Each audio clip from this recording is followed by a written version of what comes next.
lugares en los que converge historia, paisaje y leyenda, aunque es esta última, la leyenda, la que arrastra con más fuerza al viajero, como nos arrastró a nosotros aquel día. Para algunos no era la primera vez, ya habíamos estado en Machu Picchu en otras ocasiones, y quizá por ello éramos los más interesados. Teníamos el recuerdo aún vivo de ese lugar mágico que nunca decepciona.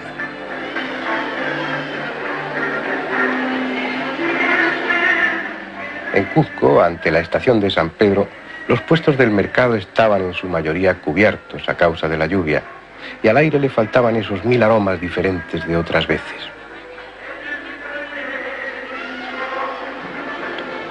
Pero sí estaban aquellos rostros de antes, las mismas gentes, esperando pacientemente a que la estación abriera sus puertas.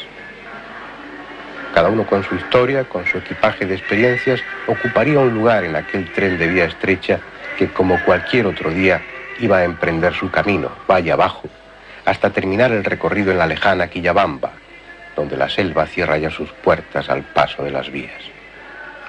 Tal vez en otros viajes el pasajero se olvide del paisaje y, ajeno al camino o a su historia, deje que el tiempo pase hasta que el tren llegue a su destino. Pero eso no es posible en ese tren ni en ese recorrido.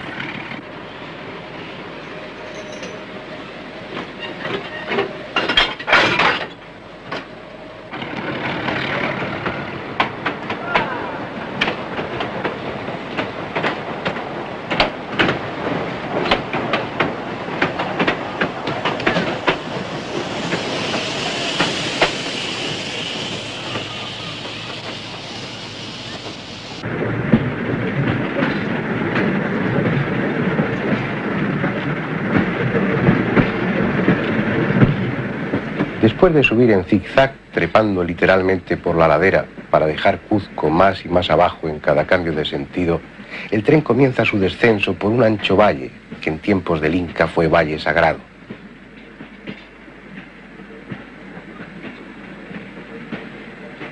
Es la obra de un río, el Vilcamayo, al que el tren no perderá de vista en todo su trayecto. Otros llaman al río Vilcanota, pero más abajo solo por un nombre es conocido: Urubamba, el río Dios que llena sus aguas de leyendas y con ellas nutre al Amazonas. Un río y un valle testigos del Inca y de su historia.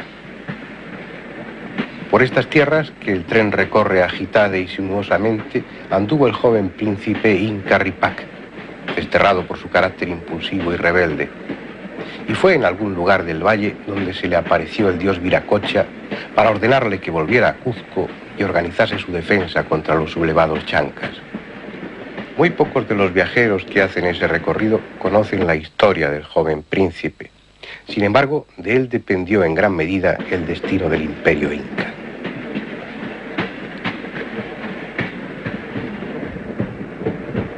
Y fue en este escenario, en la Pampa de Anta, donde los hechos cambiaron posiblemente el curso de la historia. Es el mismo paisaje que un día vibró con el bronco sonido de los tambores y el fragor de la batalla. De una parte, los fieros chancas, con sus rostros pintados de rojo y negro para amedrentar al enemigo. De la otra, los soldados del Inca, con la esperanza puesta en su joven e inexperto caudillo. Hoy el valle está en paz, pero aquel día los ayllos, las boleadoras incas, silbaron en el aire y su agudo canto se unió al de lanzas y jabalinas. Luego, en el cruel cuerpo a cuerpo, hachas y mazas hendieron escudos y cabezas, dando fin a la revuelta. Dicen que Cuzco perdió aquí 8000 de sus mejores hombres y que los chancas dejaron en este valle 22.000 cadáveres. Y así debió ser, porque desde entonces se conoce a esta parte del valle como Yaguar Pampa, que en quechua quiere decir pampa sangrienta. Pero no es la sangre lo que hace fértil esta tierra, sino la paciente tarea del campesino, que poco a poco va sustituyendo por el tractor el viejo cuti y la chaquitaya, con la que sus antepasados sembraron el maíz para la mesa del Inca. Solo eso ha cambiado en el valle. Eso y que al viejo camino inca se ha unido otro de hierro por el que circula un tren en accidentada marcha, atravesando túneles y ciñéndose a infinitas curvas.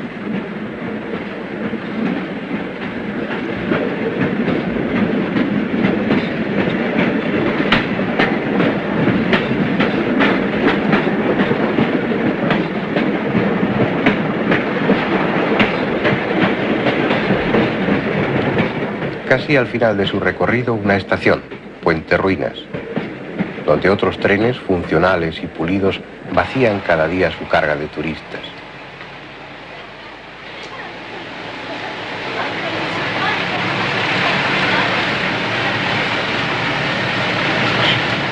Ellos, como nosotros, llegan hasta aquí, al pie mismo de los afilados montes en que anida Machu Picchu, para contemplar esa vieja ciudad hecha de misterio y piedra.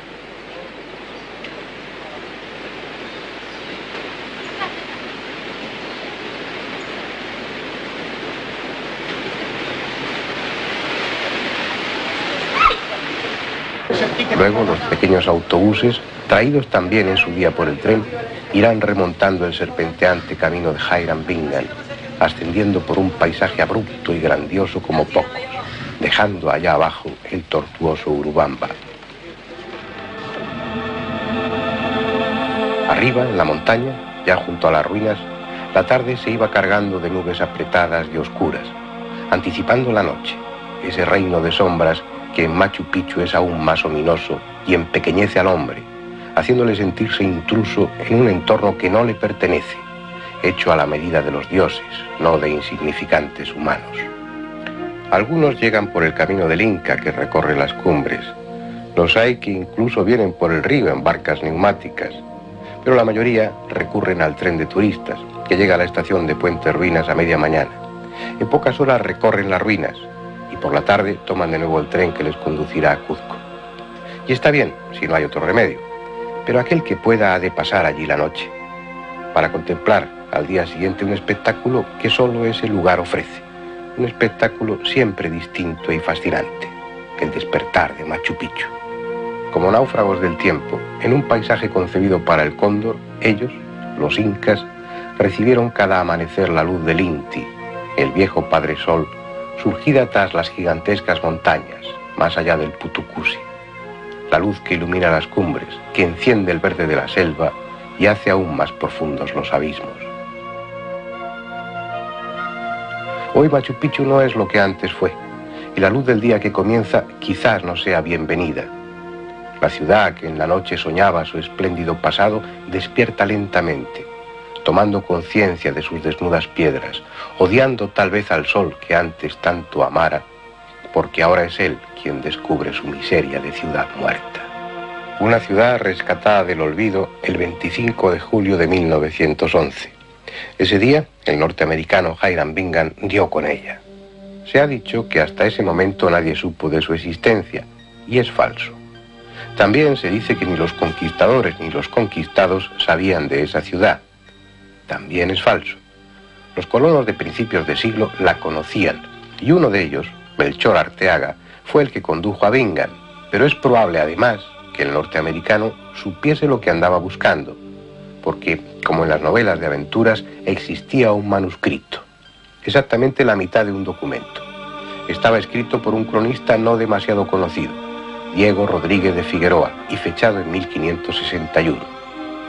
En ese manuscrito se hacía referencia a la ciudad de Picchu y se incluían instrucciones para llegar a ella. También hay evidencias de que Picchu fue propiedad del Inca Pachacútec. Pero ¿por qué el resto de los cronistas e historiadores ignoraron que aquí, en lo alto del Machu Picchu, el Cerro Viejo, existía una ciudad? Tuvieron que pasar 350 años para que el secreto celosamente guardado fuera desvelado. ¿Acaso estas ruinas son algo especial? Ni siquiera sabemos qué son. Unos las consideran fortaleza, reducto militar por su situación inexpugnable, pero lo cierto es que nada defiende. Otros hablan de ella como refugio secreto, una ciudad reservada que solo sus habitantes y el Inca conocían. Los más le dan categoría de santuario. Y hay un hecho que parece apoyar esa última hipótesis. Cuando Bingham realizó excavaciones en los cementerios de las ruinas, encontró los restos de 173 personas. De ellos, 150 correspondían a mujeres y los otros 23 a hombres no fornidos y a niños. Mala guarnición para una fortaleza. Tal abundancia de esqueletos femeninos más bien hace pensar en un santuario cuidado por vírgenes como el Ayahuasí de Cuzco. Sin embargo, Machu Picchu fue mucho más que estas ruinas. En las laderas menos abruptas existieron casas de adobe y paja de las que no queda nada.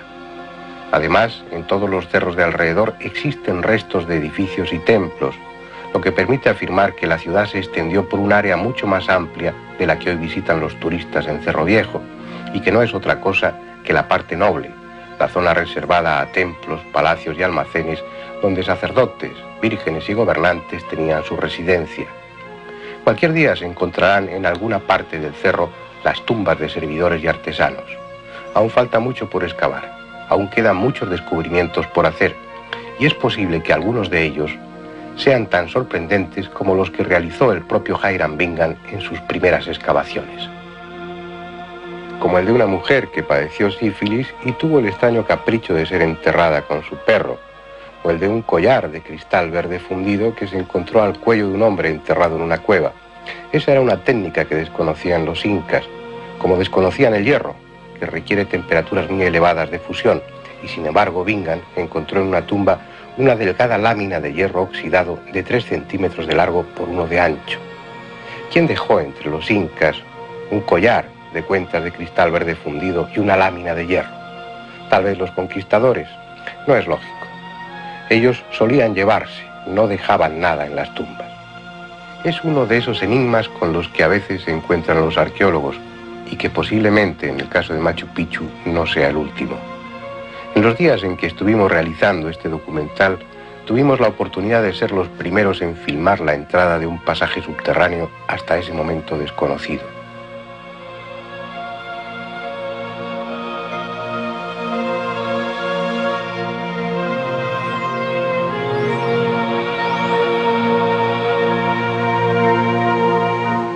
Retirados los escombros que ocultaban el pozo vertical, existe un pasadizo que, una vez despejado, probablemente conduzca a una tumba intacta. Una tumba que seguramente pertenezca a un personaje importante, ya que está excavada en el mismísimo Templo del Sol, una de las construcciones más singulares de Machu Picchu.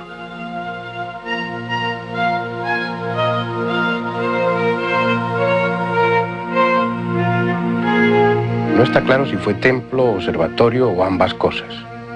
Sus ventanas, en la parte curva del edificio, están orientadas al este y al sur, y entre ellas hay varias hornacinas de función desconocida, iguales a las que hay en la parte recta, a ambos lados de otra puerta que da al norte. Probablemente ese conjunto, incluida la gran roca central cuidadosamente labrada, servía para señalar con luces y sombras diferentes momentos del ciclo solar. Pero lo más llamativo, en el Templo del Sol, no está dentro sino fuera, allí donde la obra del hombre se integra con la de la naturaleza en una perfecta simbiosis, en un ejemplo de síntesis que hizo escribir a Hiram Bingham apasionadas frases de asombro. Seguía la curvatura natural de la roca y estaba empotrado en ella en uno de los más exquisitos ejemplos de albañilería que yo hubiese visto. Era claramente labor de un maestro de su arte. La belleza de las líneas, el arreglo simétrico de los bloques y la gradación de la magnitud de las hileras se combinaban para ofrecer un efecto maravilloso, más suave y grato que aquel de los templos de mármol del viejo mundo.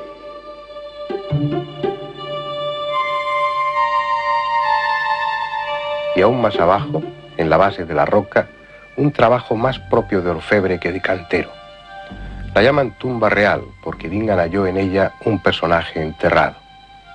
No se sabe si fue rey o sacerdote, y acaso no importe, porque el recuerdo no lo merece quien allí yacía, sino aquellos que hicieron con la piedra tan increíble trabajo. Dice la leyenda que las piedras eran traídas desde allá abajo, desde el otro lado del Urubamba, y transportadas con enorme esfuerzo hasta la cima.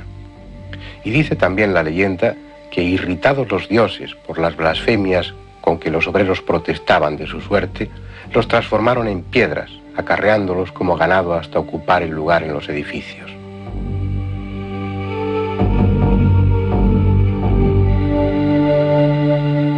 Pero lo cierto es que sobra piedra en la montaña y hay evidencias de que la extraían de allí mismo, lo que en nada empequeñece el gigantesco trabajo que supuso edificar la ciudad.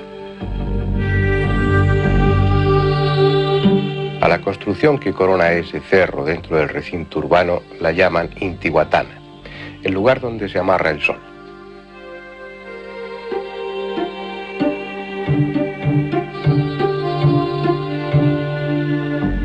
Es el símbolo en piedra de ese lazo que unió al Inca con el Inti, el dispensador de luz y de vida, ese astro convertido en Dios.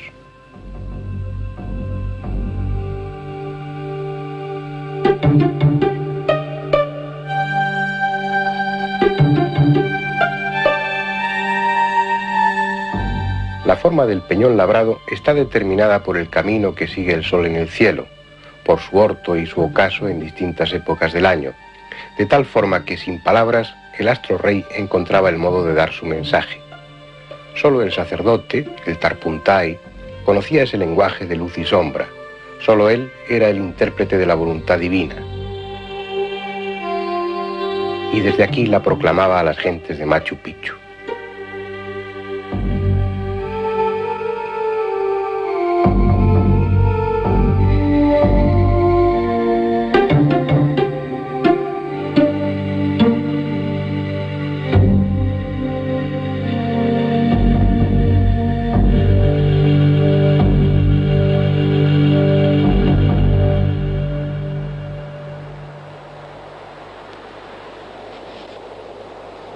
Pero hay algo que desconcierta, que no encaja con la cuidadosa planificación de sus edificios que hacía el Inca. Y son estas puertas transformadas después en ventanas, como si hubiesen utilizado construcciones más antiguas modificándolas, o hubieran sufrido un error al proyectar la construcción. Cabe la posibilidad de que antes de ser Inca, Machu Picchu fuese de otra cultura aún más antigua.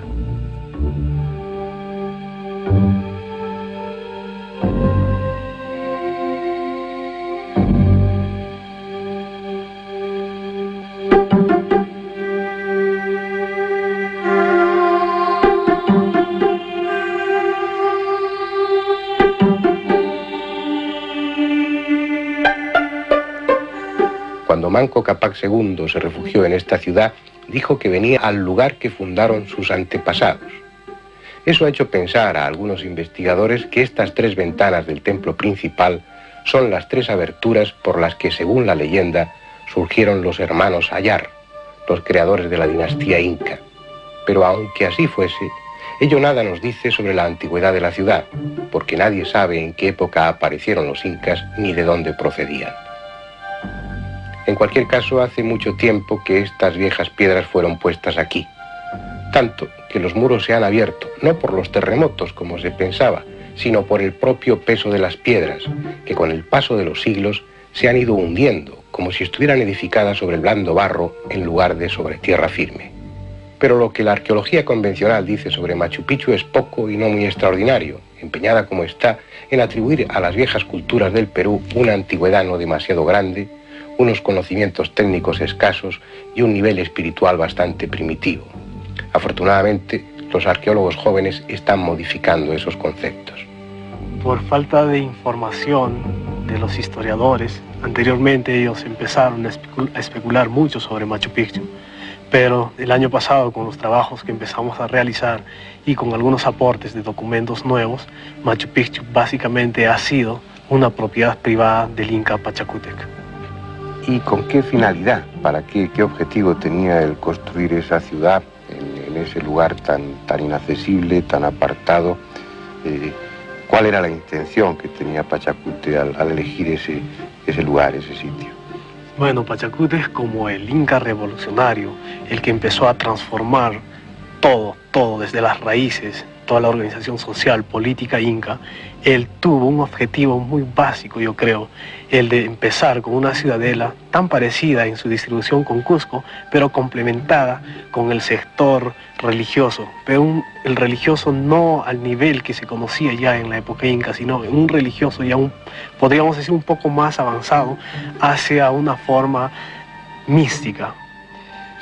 Esa es una idea que tenemos desde fuera. Cuando contemplamos una cultura como la cultura inca, lo religioso lo vinculamos a lo ceremonial, al culto a los dioses, pero probablemente estemos equivocados. Probablemente el concepto religioso del Inca, como el de otras culturas antiguas, implicaba la evolución, la búsqueda, la maduración, la elevación espiritual. Todo eso está presente en Machu Picchu de alguna manera. Sí. Primeramente, en la parte ceremonial tradicional que se conoce en Machu Picchu, es el Intihuatana, ¿no? Donde se realizaban los cultos al dios Sol, al Inti. Pero en la parte posterior ya al Machu Picchu, hablando de la parte superior del Huayna Picchu, empezamos nosotros el año pasado a encontrar muchas nuevas evidencias, muchos nuevos elementos que son únicos en la zona y se podría decir únicos en todo el Tahuantinsuyo, ya que hemos empezado a encontrar desde cavernas el patrón arquitectónico de adosamiento de una arquitectura muy fina dentro de las cavernas, un tipo de construcción ya muy diferente. La tradicional arquitectura inca tiene la forma cuadrada, los frontis planos, pero aquí encontramos ya un juego de volumetría, un juego de ventanas, encontramos unos recintos muy particulares que son observatorios, que creo es el único que existe en todo el imperio del Tahuantinsuyo, en su territorio, unos observatorios que tienen relación con los apus, con los yananti, y dentro de la ideología inca, los yanantis era la dualidad de la oposición como de lo complementario. Los yanantis te refieres a esa gran montaña que tiene dos cumbres que, sí, que son casi gemelas, ¿no? Sí, y esto está en la parte noreste de Machu Picchu, que se observa desde Machu Picchu, pero en la parte posterior del Huayna Picchu encontramos un recinto que está asociado a estos apus yanantis. Pero todo eso, ¿qué os hace pensar? La conclusión sería que ese tipo de estructuras, de construcciones, más que una finalidad de culto, tiene una finalidad de iniciación, de meditación, de algo de ese tipo. Sí, el año pasado estábamos analizando la función que podía cumplir la Gran Caverna. La denominamos la Gran Caverna porque es una inmensa caverna con una arquitectura tan fina que solo se podría comparar con el Coricancha del Cusco. Y en la parte posterior a este lugar encontramos una gran silla, a especie de tiana, pero que cuando una persona se sentaba en este lugar era incómodo. Entonces, una persona que nos acompañaba, un yoga, hizo la posición de meditación, en la posición de loto, y coincidía perfectamente. Entonces, deduciendo, podíamos pensar que esta zona estaba muy ligada a la meditación para llegar a un contacto con los ancestros, con los antepasados. Es un lenguaje diferente. Moisés Aragón Castro ya concibe el pasado de una forma distinta.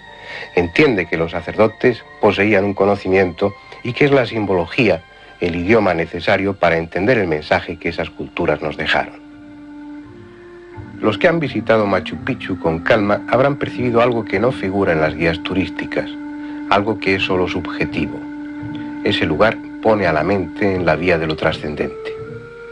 Las montañas, las nubes, la grandiosidad del entorno son factores que empujan a la meditación, al planteamiento de cuestiones que van más allá de lo personal o lo cotidiano.